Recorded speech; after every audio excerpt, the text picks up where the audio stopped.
প্রচণ্ড বৃষ্টি, গ্যাংটকে সাইট সিন করছি। গাড়ি ভাড়া করে নিয়েছি মাত্র ১,৫০০ টাকা, 10টা সাইট সিন। বৃষ্টির মধ্যে একটা অন্যরকম লাগছে। প্রথম স্পট জলপ্রপাত।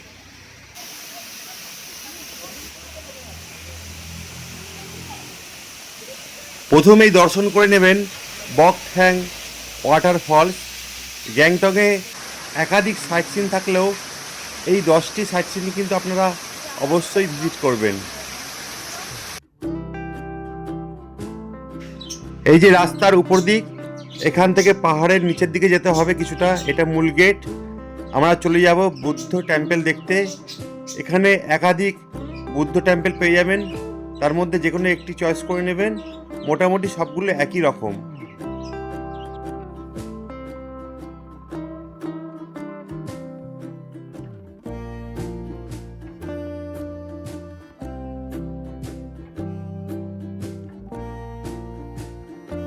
আমাদের 3 নম্বর জনপ্রিয় স্পট হচ্ছে লাসা ওয়াটারফলস।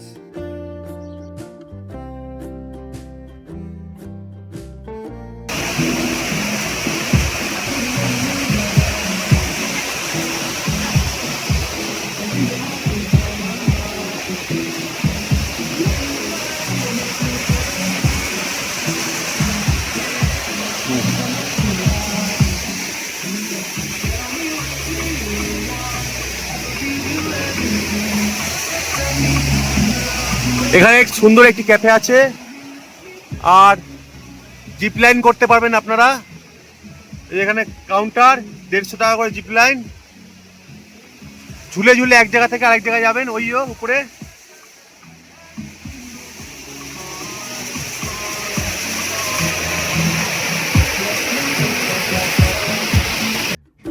ওয়াটার ফলস থেকে বেরিয়েই মূল গেটের সামনে পেয়ে যাবেন ফলের দোকান, ছোট ছোট খাবারের দোকান, জুসের দোকান, এবং টুকিটাকি কেনাকাটা করতে পারবেন এই জায়গা থেকে। আমাদের পরবর্তী দর্শনীয় স্থান কাঞ্চনজঙ্ঘা ভিউ পয়েন্ট। পুরো 360 ডিগ্রি ভিউ পাওয়া যায় এই জায়গা থেকে।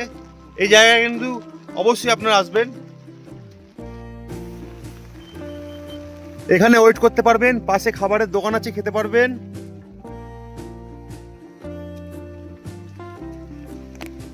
দুর্দান্ত জায়গাটা। শুধুমাত্র বৃষ্টি পড়ছে, যার জন্য প্রচন্ড কুয়াশা হয়েছে, দেখা যাচ্ছে না।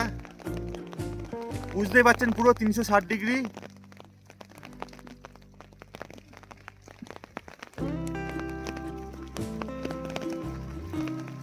আর এখানে খাবারের দোকান আছে, খাওয়া দাওয়া করে রেস্ট নিতে পারেন।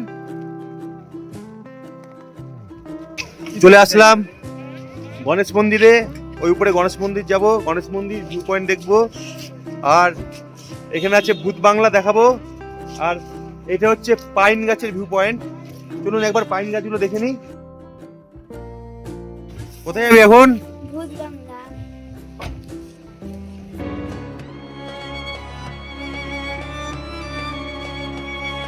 এবার আমরা দেখব ঘোস্ট হাউসের শো এবং পাইন ট্রি।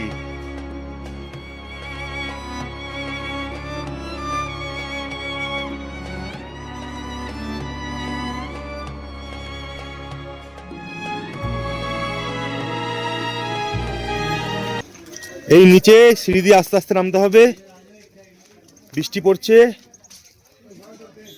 টয়লেট আছে ফার্স্টেই, একটি ক্যাফে আছে, তারপরে ওইদিকে ভূত বাংলা। যে পাইন গাছের বনটা দেখে নিন একবার। বাইরের পরিবেশটা কিন্তু বেশ ভৌতিক। রাত্রেবেলায় ভয় ব্যাপার রয়েছে।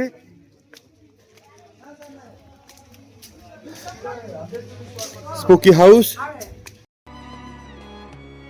100 টাকা করে টিকিট কেটে ভিতরে শো দেখে নেবেন।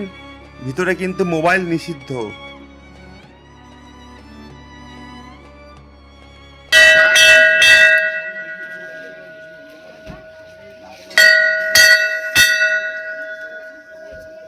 इधर कितना का दीदी? इसका हाँ 100 रुपीस।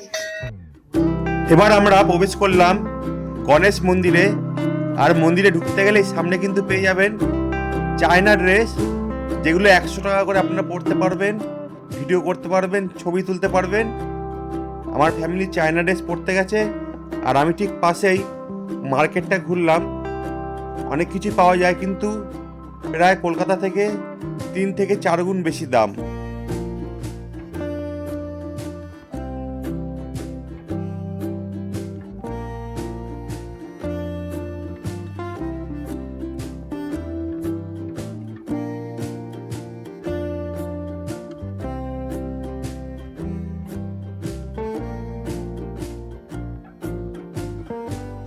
আমি মার্কেট ঘুরলাম, আর এদিকে বাড়ির লোক চায়না ড্রেস পরে নিয়েছে, ভিডিও করছে, রিলস করছে।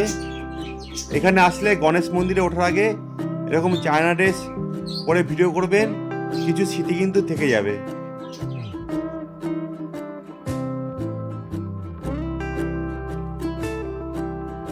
তারপরে মন্দিরের ঠিক নিচেই জুতো খুলে আমরা উপরের দিকে প্রবেশ করলাম মূল মন্দিরে।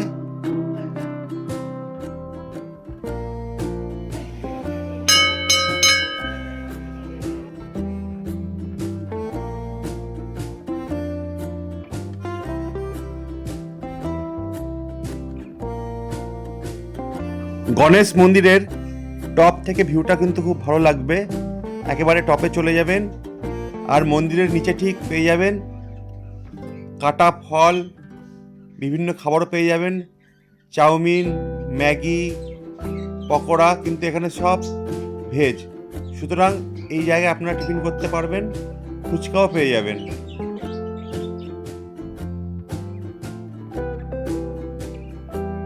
আমাদের 7 নম্বর দর্শনীয় স্থান জু। গ্যাংটকে জু বেশ আকর্ষণীয়, আর এটা হচ্ছে গণেশ মন্দির। এই যে দেখতে পাচ্ছেন গণেশ মন্দিরের গেট, ঠিক এর উল্টো দিকে রয়েছে জু। পাহাড়ি অ্যানিমেল বেশ স্বাস্থ্যবান হয়, এখানে দেখতে পারবেন বাইসন, চিতা, পাহাড়ি হরিণ। সুতরাং পাহাড়ে আসলে এই জুটা ভিজিট করবেন। আর এখানে প্রবেশ মূল্য মাত্র 50 টাকা।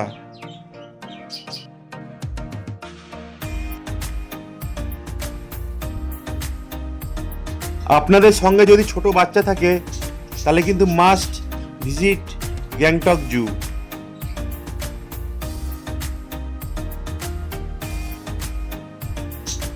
8 নম্বর পয়েন্ট প্লান্ট নার্সারি। মাত্র 30 টাকা দিয়ে এই নার্সারিতে ঢুকলে বিভিন্ন ধরনের ফুল গাছ, ছোট ছোট ফলের গাছ আপনারা দেখতে পারবেন। ছোট্ট জায়গাটি কিন্তু বেশ ভালো লাগবে। 9 নম্বর ভিউ পয়েন্ট বা 9 নম্বর রাইট ভিউ পয়েন্ট বলতে পারেন। গ্যাংটকের সবচেয়ে আকর্ষণীয় জায়গা, পাখির চোখ বলতে পারেন, এই রোপওয়ে চড়ে কিন্তু পুরো গ্যাংটক শহরটাকে সুন্দরভাবে উপর থেকে দেখতে পারবেন। দেখতেই পাচ্ছেন ক্যামেরায় কত সুন্দর লাগছে এই শহরটি। রোপওয়েতে সিঙ্গেল সাইড বা আপ ডাউন আপনারা দুটোই চাইলে করতে পারেন। ঘুরতে ঘুরতে চলে আসলাম last view point, black cat museum. পাহাড়ি মিউজিয়াম, এখানকার পাহাড়ি সেনাদের বা ভারতীয় সেনাদের বিভিন্ন নিদর্শন দেখতে পারবেন। ধন্যবাদ বন্ধুরা।